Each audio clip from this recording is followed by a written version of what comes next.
And we all know that the closing ceremony for the Olympic Games happened yesterday, last evening from 2 p.m. And the spectacle in Japan, it brought a close to that. And all those, and the conversations around Kenya were mainly about one person, Elliot Kipchoge, picking a second Olympic gold, and the story was he was physically distancing himself from the competition. Well, to break it down for us when it comes to the athletics program, let's joined by a regular athletics analyst, Coach Stephen Mwaniki. Coach, good morning to you. Morning to you, Wahome. And straightforward, you could first give us the overall picture of Team Kenya's performance at the Tokyo Olympics, because a lot has been said about it, but what's your perspective of it, having worked with the national teams at various events?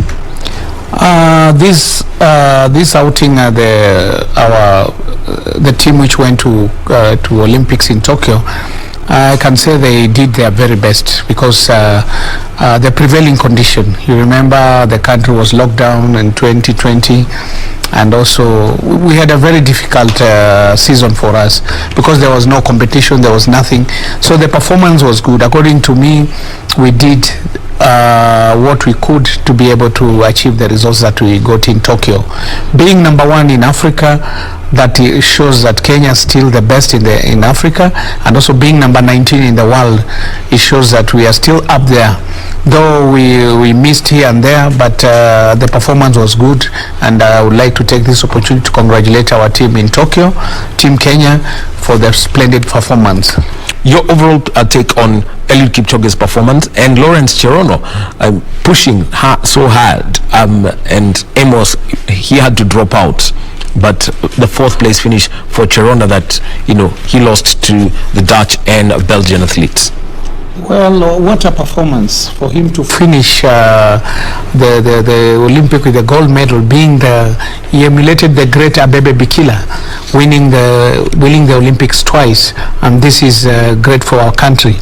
And I was happy to witness the closing ceremony, whereby Kenya, the national anthem was sung twice, for the women and for the men. And Elliot Kipchoge, I still think that he can hang his boot right now. The guy is still strong, and he's a legend. And I would pray that he should give us another 3 more years in Paris, at least, because you cannot compare him with anybody. He's still strong, he's still healthy, and age doesn't matter. He can still prove it. By 39 years, he can still do it again. So kudos to Elliot Kipchoge and his colleagues, because this was a splendid performance in Sapporo, Japan. And this country is never ceases to amuse me at times every year, because the conversation was that, all right, Elliot Kipchoge may be tempted to go for Berlin, but ideally, why would such stories suffice? And this was earlier in the week when no one saw any medals coming, and a judgment had been passed on the performance of Kenya as the worst ever. Yeah, this is not the worst performance, because we've been having outings in Olympics, major Olympics, and we've even ended up with 2 gold medals. But this one, we were able to get 4 gold medals, despite the challenges that the country faced. You remember the lockdown and all this problem of COVID, that really affected our performances. The other thing, the restrictions in Japan. You could see the athletes, especially the middle and long distance runners, they normally operate, if you look at the marathoners, and I think this is where I give credit to our organizers, the marathoners landed 7 days before the event. Yes. And this one, they could not lose what they had achieved in training here in Kenya. But if you look at our middle distance runners, by going there earlier, because the conditions were you have to be there so that you'll be tested and then be allowed to run, it had some toll on our athletes. This really affected our athletes, because most of the time we normally go there 3 days, 2 days before an event, and then we start the event. But this time round, there were conditions that we had to follow. We had to make sure that our athletes are there earlier, so that they are allowed to compete. And this naturally affected our athletes, especially the middle and long distance runners. We'll be coming to that. And for the marathoners, you know, when you say the 7 days did give them a good advantage, knowing that they were going to run on a Saturday and on a Sunday, on Saturday morning and Sunday morning, how much, you know, how much of an edge did they have of given the staggered travel that we saw with Team Kenya? Yeah, for the marathoners, I think it favored them because you see the time zone and all that, they were able to cope. And traveling on Monday and then competing on Saturday and Sunday, it really, it was on their side. And really that is why we were able to see the performance that we witnessed in Sapporo. Though it's a big challenge, especially for those who are affected by the heat and humidity, but at least we can say in marathon we were able to get 100% of what we were looking for, getting 2 gold medals for men and women. That is a big plus for us. Well, talking about the gold medals that were won by the men and the women, the 2 gold medals in the marathons, and Kenya, you know, winning another medal. Jemima Sumgong won in 2016. Right now, she's not in athletics due to the sanctions that she faced, but Perez Jepchirchir winning the women's marathon, the World Half Marathon champion, beating the world record holder Bridget Kosgei. Bridget Kosgei took a silver medal in that event. Let's take a look at the reactions from Bridget Kosgei and Perez Jepchirchir at the end of the women's race, which had to start an hour earlier due to the extreme weather conditions.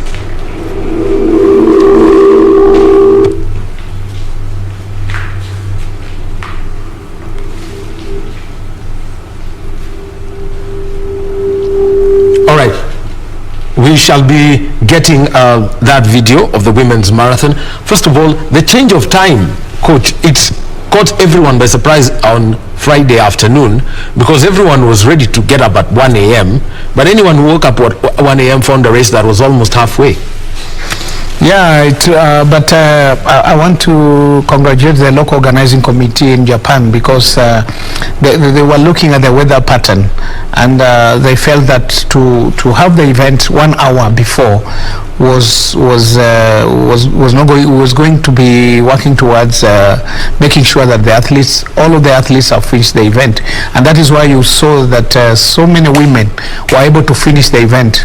Out of those who started, around 73 finished the marathon, and this went down well with our women athletes because the conditions and the heat in Japan was terrible.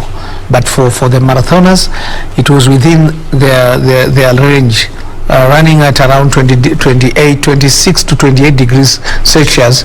That did not affect us so much.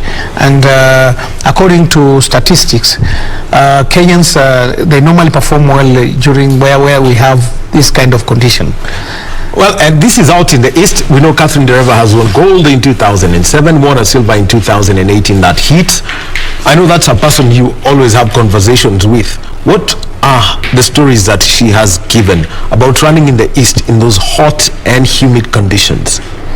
Yeah, you know, those kind of conditions, it depends with how you prepare yourself. And generally, the preparations of Kenyans is no doubt is the best preparation that we normally have. Training at high altitude and also doing a lot of mileage in training. This kind of favors our athletes, and that's why we've been able to perform very well in such conditions. Well, we have that video of the reaction of Perez Jepchirchir, gold medalist at the Olympic Games in the women's 1,500 meters. Plus, we also have got Bridget Kosgei, the silver medalist in the women's marathon. Nashukuru Mungu sana. It was unbelievable. Sikuwa na expect, but we pray and God did his work. Na bidii yenye tulifanya kwa mazoezi, because I thank Athletic Kenya kwa sababu aliniselect to be among the Olympic 2020. I think it was by God, because 2020 it was good to me. This 2021 it was good to me. It was good to me, so I thank God so much. Niko marathon na sitaacha half marathon. I'm still in 64, watu wako 65. So I'm still in 65, watu wako 64. So sijasema nimetosheka kwa half marathon. Marathon is not easy. Yeah. Ilikuwa mzuri, lakini baada ndio ilikuwa joto sana. lakini tumevumilia kadri ya uwezo wetu mpaka position nimechukua na wenzangu wakachukua gold, na tunafurahia wote sababu imekuja kwa yetu, kwa sababu mara ya kwanza mimi kurepresent Kenya. Nina furaha sana, nashukuru Mwenyezi Mungu kwa sababu kwa yetu imechukua gold, mimi nikachukua silver. Nashukuru Mungu na nashukuru tena coach wangu nashukuru timu ya Kenya kuniselect kurepresent county, na nashukuru tena coach na trainer wangu washangizaji wote wangu na nashukuru sana.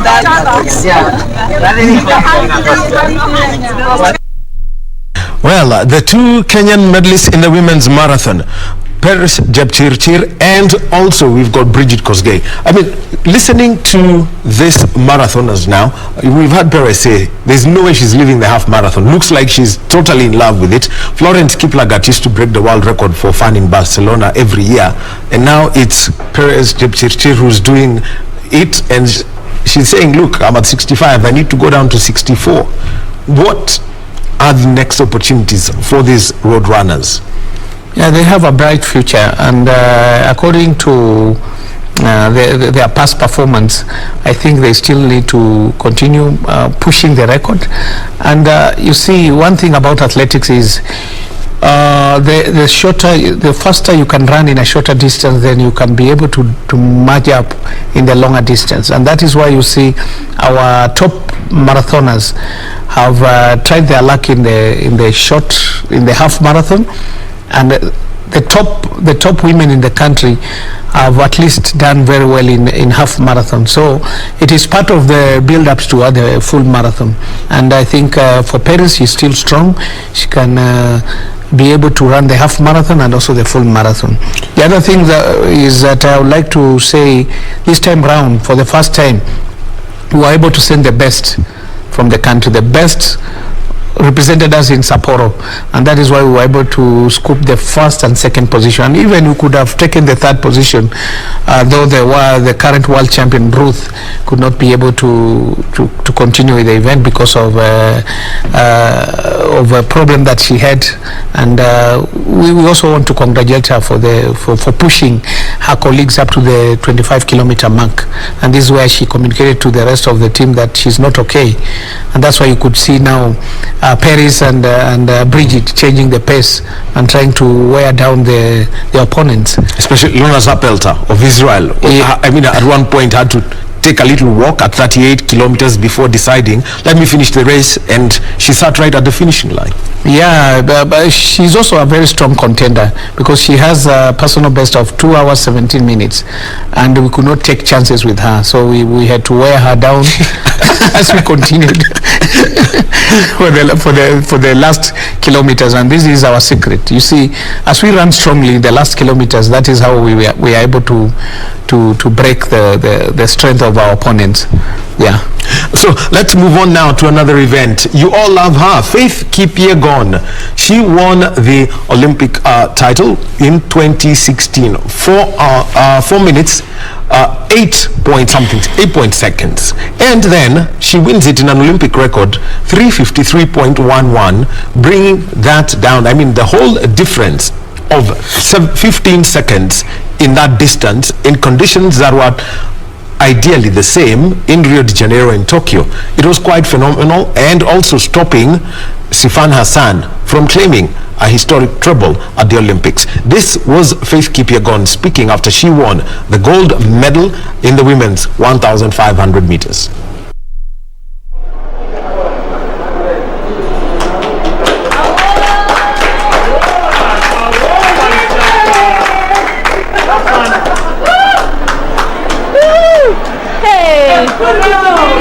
Nafurahi sana, at least nimewin first gold medal. I can say first gold medal as a mom. It really means a lot to me. Yeah, and I dedicate this medal to my daughter.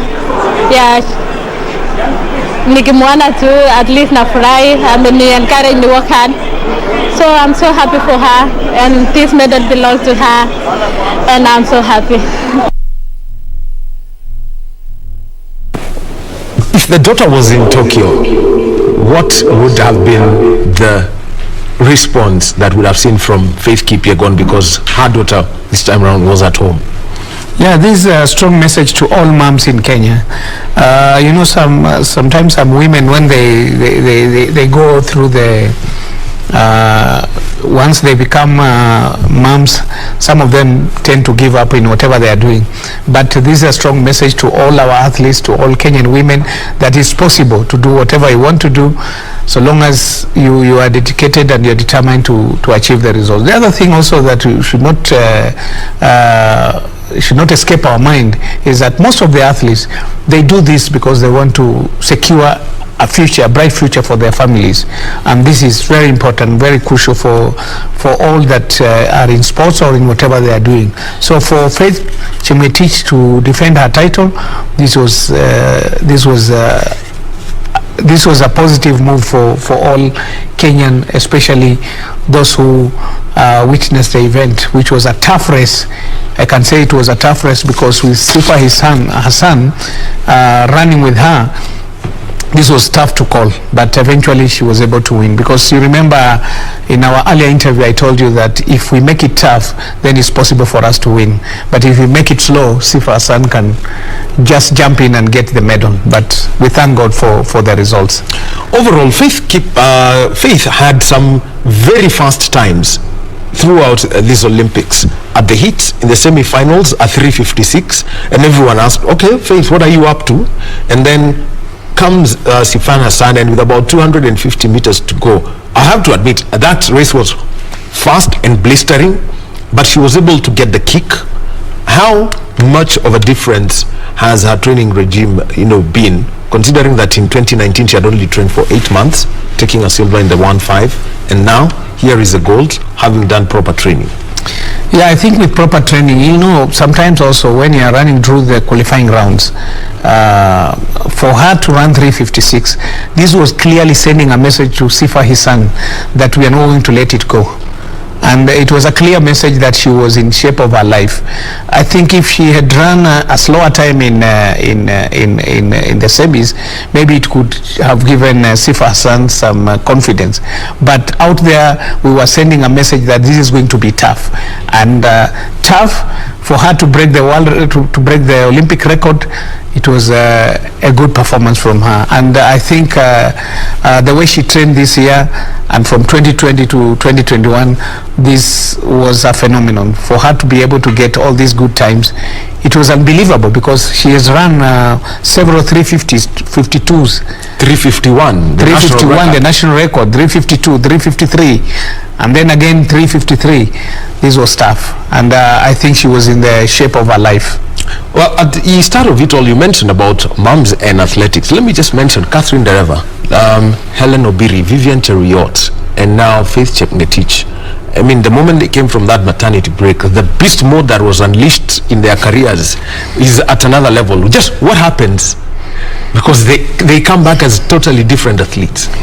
Yes, something that we need also to sit down and think. For example, if I may ask, this Olympics, we were supposed to have the Olympics in 2020. Yes. We did not participate in the 2020 because of Corona, and then now we came to 2021. We had a few races. Our athletes did a few races, so it means we had enough time for build-ups.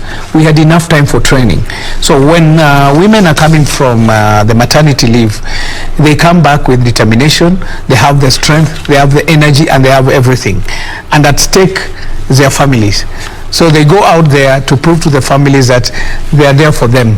And this is very important. This is another psychological boost for women. And this is a very strong message to our women that whatever you want to do, whatever achievement, whatever you want to achieve, you should not come in with an excuse that I had a baby or I had all this and that. It is you to motivate yourself. Because I think getting kids is self-motivation. Yeah. Oh, well, the message, I'm sure, is there, and you can see, you've seen it from, Vivian Cheruiyot in 2016 when she was saying, Alan says, "Mommy, go, mommy, go, mommy, go." And the same thing with Helen Obiri and Catherine Derreva. They've all said the same thing, and we've also had it from Faith. And even Paris. And also Paris Yeah. coming back from that. Now, another medal, and this one was one that not many Kenyans had counted on, the silver. Everyone was looking at it, but Emmanuel Korir won a gold medal in the men's 800 meters, and Ferguson Rotich took a silver medal. And the conversations after the race are playing now.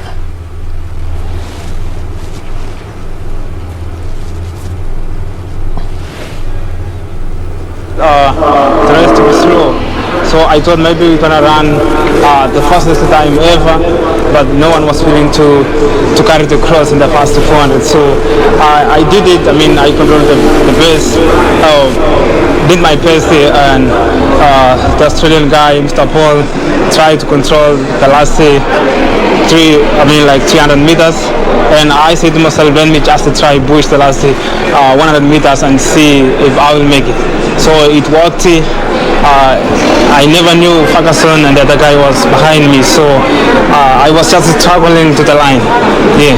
Thing ya leo ilikuwa nguvu na nilijaribu kutoka nje first lap, but uliona race ilikuwa slow first lap na hakuna yule alikuwa angeweza kujitokeza aende mbele juu angekuwa rapid pale, so ikabidi tungojeane, and that's why you find everyone was going inside, coming out, and a lot of pushing. Ferguson Rotich, well, he had so much to say. I'll be coming back to part of what hasn't been said on that video that we've just watched. But the first thing was, how did that race play out for you? Yeah, it was a good race, though it was slow, and I'm happy because it played into the hands of Korir. One thing that those who are running with him forgot is that Korir is a sprinter running 44 seconds in 400.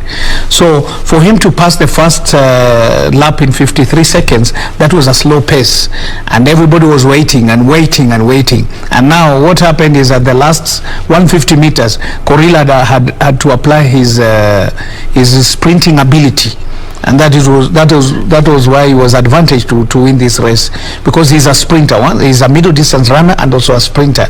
He has the sprinting ability, and that is how we were able to get the gold medal, and Ferguson got the silver medal, though it was a struggle for Ferguson to be able to get his way into the medal bracket.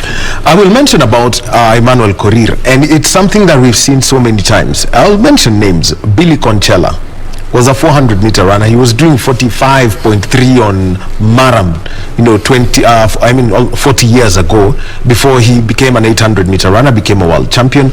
We've seen Paul Lireng actually, he's had to be moved to the 800s. Recently, Mary Mora from 400 to 800.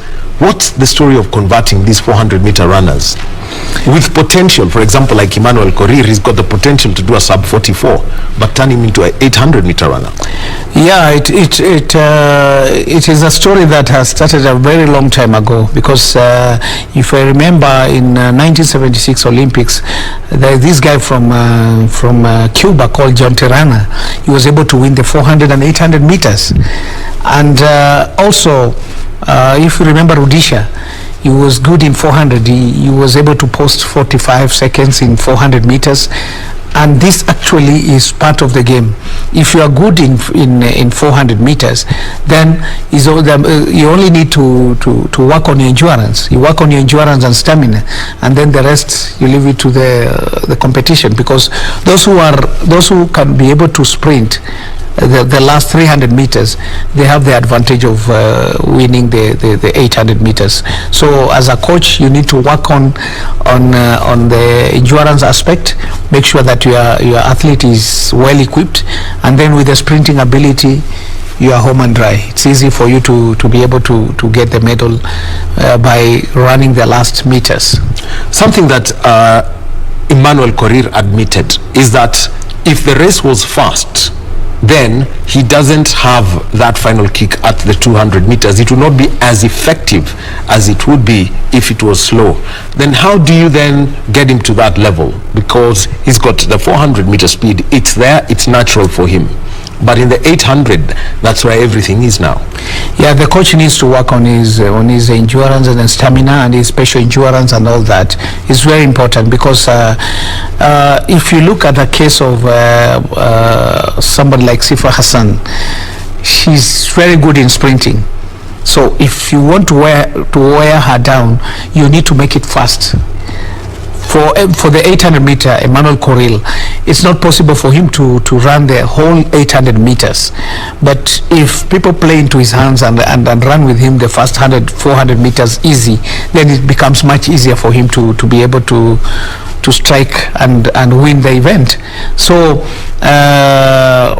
you know, athletes are talented in, some are talented in both, and some are talented in one area and they are not talented in the other area. So as a coach, it's up to you to see how you can be able to work with the athletes and be able to develop all the aspects of running. Now, there's something I want to bring up here, and this is the case of something that Ferguson Rotich said, and what he said is Kenya is headed in the, Kenya at the moment, we're not doing things the right way. For the simple reason is that you have a coach who's he could be dealing with, to use his words, coach ako na watu mia. And the rest of the world, the coaches are dealing with small numbers. How much, from your field are you doing so that, you can have that analysis of every individual athlete to ensure they meet their maximum potential? Yeah, the challenge we have here is the infrastructure.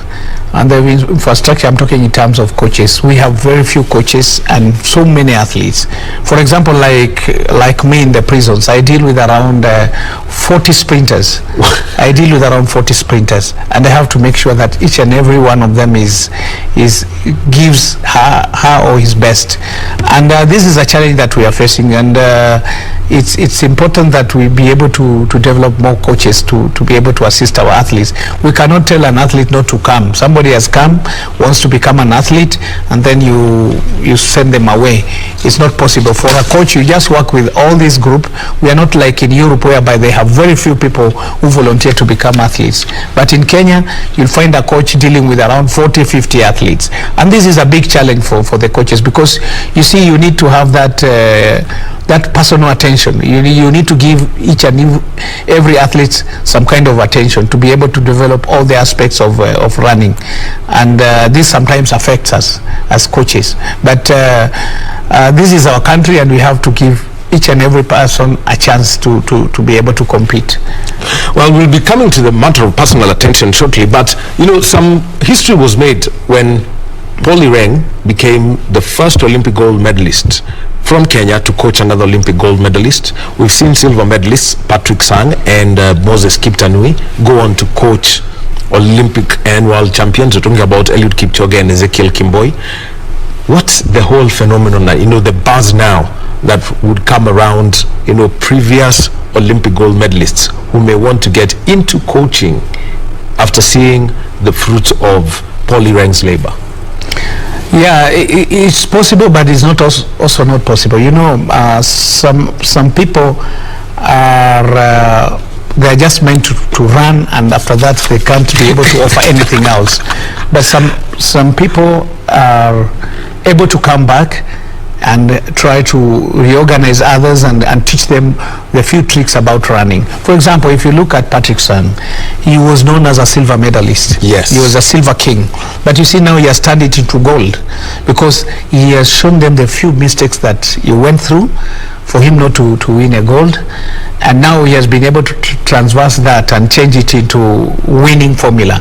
And this is very important. And the way we've been talking about a coach dealing with 40 or 50 athletes, we can convert all our athletes, most of them who are interested. They can come in and assist, give a hand. Mm-hmm. For example, if you look at people like Eliud Kipchoge, though I don't want to say that Eliud Kipchoge should retire now, because the guy is still strong, and I think he can be able to also run in Paris.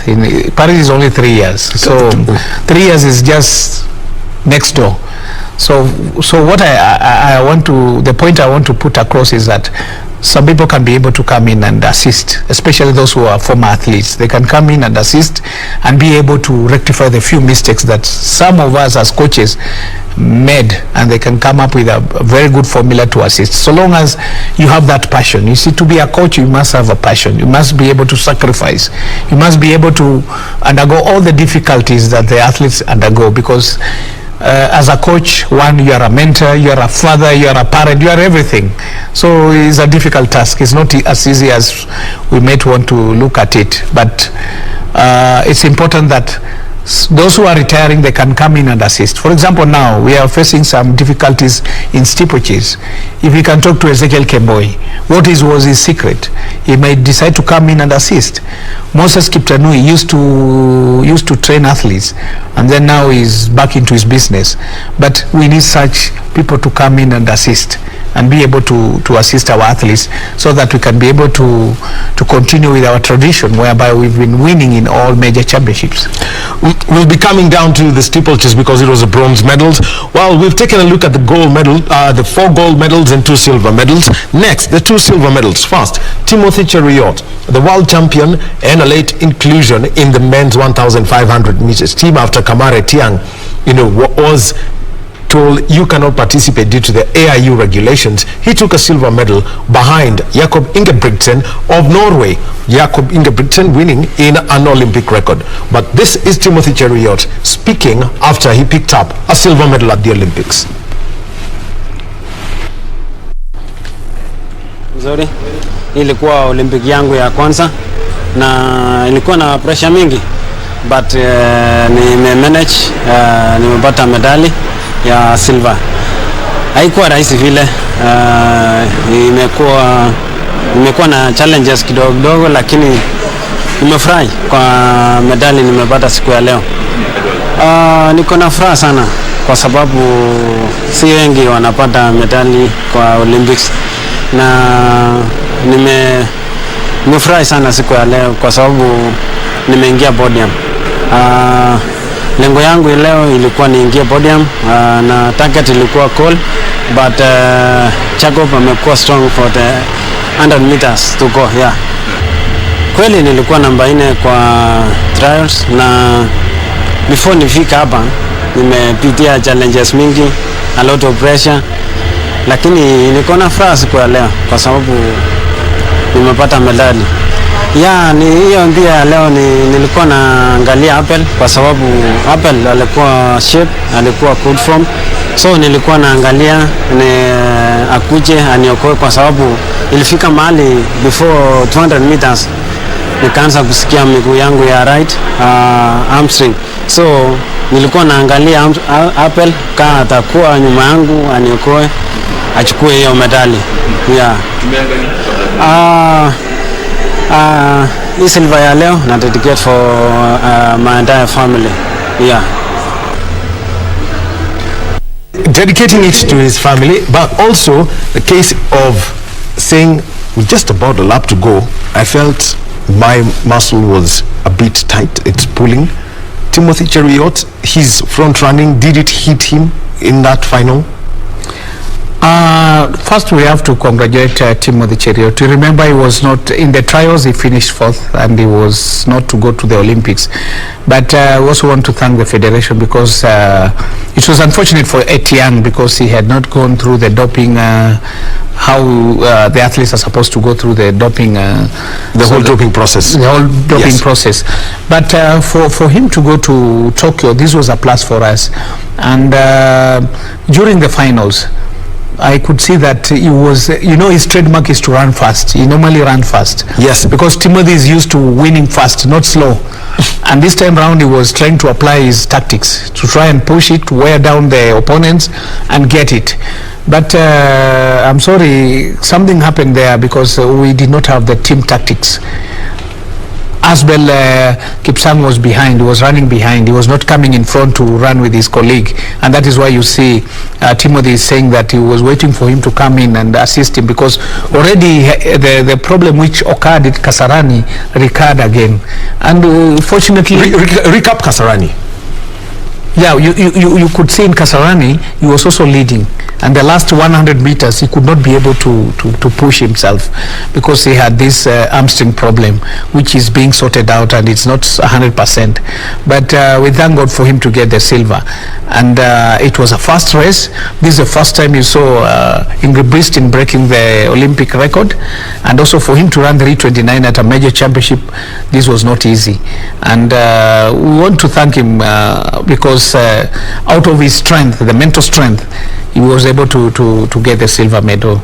Though he had an injury, and we could look at it and see that this was not the real Chariot we know, because he normally sprints the last 100 meters, but he could not sprint. With an hamstring, you can't sprint. Yeah. Now, it brings it, and what you said, the personal attention that coaches need to pay to athletes. Bernard Ouma has worked with Timothy Cheriot. Anytime Ouma and Cheriot, I mean, they're around, something phenomenal always happens. Simply, I mean, how much of a change that Bernard Ouma was included as part of the national team coaching staff and he left in advance, did it in any way change the way Timothy performed? Yeah, in a way, it could have affected him, because now for Timothy Cheriot to be here 1 month and his coach Ouma to be in Tokyo for 1 month, for 2 weeks, for almost 2 or 3 weeks without his athlete, that also can also affect an athlete, because you see there are a lot of things apart from training. There is this talking, there's a psychological preparation and all this. So this one, I might say that it somehow affected him. Because you see, Ouma has something that he normally tells his athlete what to do, how to go about it and all that. The training is not only the doing the workout. It's not the whistle and the stop clock. No, the whistle and the stop clock. Sometimes you need to sit down, have a pep talk with the athlete, convince the athlete that this is possible, you're going to get it and all that. So somehow it affected him. I remember back in 1988, Douglas Wakihuri, he left Tokyo, he left Japan 1 week before for the Olympics, and the coach, if I can remember very well, if my memory is serving me very well, the coach was left behind 1 week sorting some problem back in Japan. So what happened? Wakihuri got silver, and the coach said he blames himself because that 1 week costed Wakihuri the gold medal. And that is, we need to look into all the aspects so that at least we give a chance to our athletes. Yeah. Now let's move on to Hellen Obiri, 5,000 meters world champion, and she took a silver in the 5,000 meters and finished 4th in the 10,000 meters. This is the last we've seen of her on the track. She said that at the end of this, after this Olympic cycle, she's heading to the roads. This is what Hellen Obiri had to say about the silver medal that she won in the women's 5,000 meters. Ile kitu nilikuwa naona nikifikiria at least niweze nikapata medal, sababu kiona race ilikuwa ngumu, hatukuwa tunaachana, nobody alikuwa anataka kwenda mbele. So for me ilifika wakati nikasema at least if I can get even a bronze, nitakuwa nimefurahia sana, sababu it's an Olympics and kila mtu anataka kupata medal, sababu it's a great opportunity kupata silver. For me, I'm so happy. Oto nilikuwa nataka at least ni achieve everything from track. For me nikasema sababu kila mtu alikimbilia hapo, so I can't have an excuse, sababu tulipitia hapo si wote, although kuna wengine wanafurahia weather ikiwa baridi ama ikiwa joto, but for me ilikuwa perfect, ile tu ilikatana. Well, that is Hellen Obiri, and you know, she's spoken about that silver medal. She finished 4th as she was attempting to double. And coach, looking at the calendar of events at the Tokyo Olympics, at the Tokyo Olympics, it was the 5,000 fast, then the 10,000. Unlike in Rio 2016, when it was the 10,000, then the 5,000. So Alvaz won the gold, and then Vivian Cheriot and Hellen Obiri understood how she was working and were able to pick the gold and silver in the basically the gold and silver at the 2016 games. Was it worth attempting the double? No, we could have decided to have Hellen in either 10,000, and I think this is where she's strong, in the 10,000. You see, countries like Netherlands, they don't have athletes like Kenya, whereby we have so many athletes, And for them to have Sifa Hassan running the 5 and 10,000, they were trying to create their chances of winning more medals on track. And for us, we have so many athletes who can be able to measure in only one event. And I think for Helen, it was an attempt for him to see whether he can be able to get us a medal, and we want to thank her for getting us a silver medal in 5,000. But I think for her to double, it was a tough call or a tough act for her, and that is why it costed her the 10,000 meters, though he broke her own record in 10,000 meters. But I think if we had given her one assignment, maybe we would have gotten the gold medal. But we want to say she really tried for her to be able to secure us a silver medal in the 5,000 meters. Lilian Kasait and Agnes Jebet-Tirop, where would you place them? Because we've seen Agnes Jebet-Tirop shine at cross country, we've seen Lilian Kasait shine at cross country at African level, and also pick a silver at age grade. I think that was in 2014. At the under 18 in 2014, yes. How much of more development is needed in the women's 5K? Because now that Helen's gone, everyone suddenly has spotted a gap. Yeah, I think Helen, if I'm given a chance to advise Helen, she's still strong in 10,000, especially the 10,000 meters. And Paris is only 3 years from now. She can still attempt to run the 10,000 in Paris and secure the gold medal that we still believe she can be able to win the gold medal. For 5,000 meters, we are not running short of good athletes. For Lilian Kasait and Agnes Tirop, maybe they were affected with the humidity in Tokyo. That may be affected. It played so much on their fitness level, and this affected them so much. But for Helen, I don't think it is time to call it off for track. She's still strong, and she'll be able to run the 10,000 meters in Paris. 5,000, we still have very good athletes. We still have them. 10,000 is something that we need to develop. We still don't have very good athletes in 10,000 meters. Actually, we won't talk about the 10,000, because even on the men's side, it's not really looking that good, given that the number of athletes who've headed to road running at the expense of track. But how then do we develop a 10,000 meter culture? Ethiopia have it. They hold the national championship in Hengel, the 10K in Hengelo. They've got the partnerships in Holland where they keep the 10,000 going. What should Kenya do? Yeah, we need to invest heavily on that, and especially what the National Olympic Committee did with the marathoners. Yeah. They were given good money. I don't know how much, but they were given good money to train in a 10. So it kept them there. They trained. They were given money for training, and this at least minimized their travel and going outside to run a competition. For our 10,000 meter runners, we also need to come with that kind of a system. You see, most of them are doing half marathons, doing road races. If you look at Kibiwot, the guy who was very strong in 10,000 meters. First, he had not qualified for the Olympics. Mm-hmm. Secondly, he got injured. This was our best bet in 10,000 meters, and he's also so into running road races, posting good times in half marathon. I even broke the world record for half marathon. So we need to minimize our participation in road races. But you see, these guys also want to earn a living. So the National Olympic Committee and also the Athletics Kenya should come up with a program whereby they compensate these athletes. They allow them to train. If we have a major championship, like now, next year we are going to Oregon for the World Championships, and also we are having the Commonwealth Games in Manchester. Mm-hmm. We need to put more resources, pay them, give them a bit of money so that they can be able to continue with training and prepare themselves very well. I think 10,000 is within our reach, but we have to see how we will be able to handle our athletes not to participate in so many road races. Well, talking about, that's something that I wanted to talk about much later, about the investment, but there is something that, all Kenyans are mad about, and rightly so. The only story is it had been people had been warned about this. Let's talk about the women's 3,000 meters steeplechase. Hyvin Kieng winning a bronze. This was her reaction after the race. Hatujaenda bure. Juzi nikikimbia hits nikaanza kusikia my hamstring, so even today when I was trying to push, so nilikuwa naanza kusikia.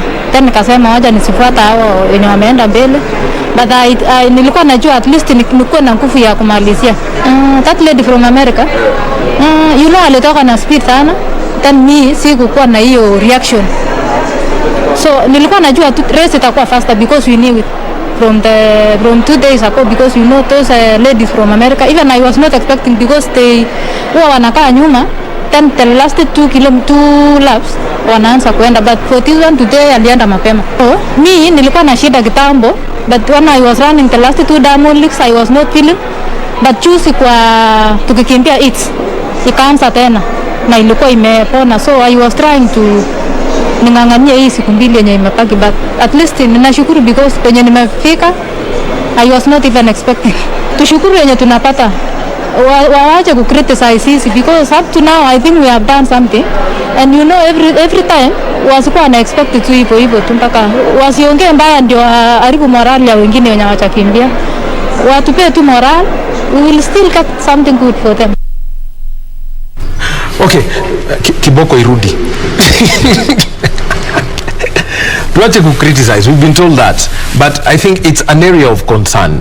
Without saying, she's won that in very difficult conditions, but the thing is, it's a reason for worry within the athletic circles.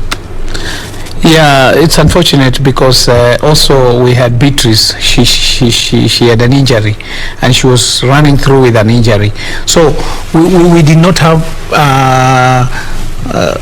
we could not be able to match what was happening on the track during the finals because Beatrice was injured, and there was no way she could be able to match up what was happening there. And also for Kieng, we all expected her to get us a gold medal, but now she has confirmed that she had an injury and she had to go through it, try to fight, and we want to thank God because she was able to get us a bronze medal. Kenyans should not be criticizing our athletes. We should be complimenting them because running is not easy. If it was easy, we could have everybody running because people are making money out of it. But you see, it's not an easy thing. Somebody, even in Kenya now, people work, those people are working in the government. People are working from Monday to Friday. But for athletes, they work from Monday to Sunday.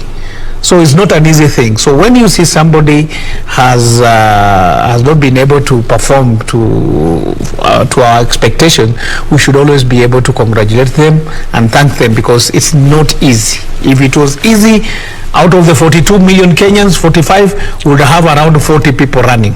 40 million Kenyans running, but now you're only sending 85. You're only sending 85. Well, so it's not an easy thing. Well, then you would have to use the numbers that India does when selecting 11 people out of 1.4 billion people to be part of their cricket team. That's a crazy percentage. So many decimal points. I mean, you've got to talk about 3,000 meters men's steeplechase, a bronze by Benjamin Keegan, and again he speaks about cramping and also having a little bit of a problem about lapping. Listen to Benjamin Keegan. Kama ni kunipa motisha ili niweze kukimbia races ambayo pato iko mbele yangu, ambapo hii ni mara yangu ya kwanza kukimbia Olympics.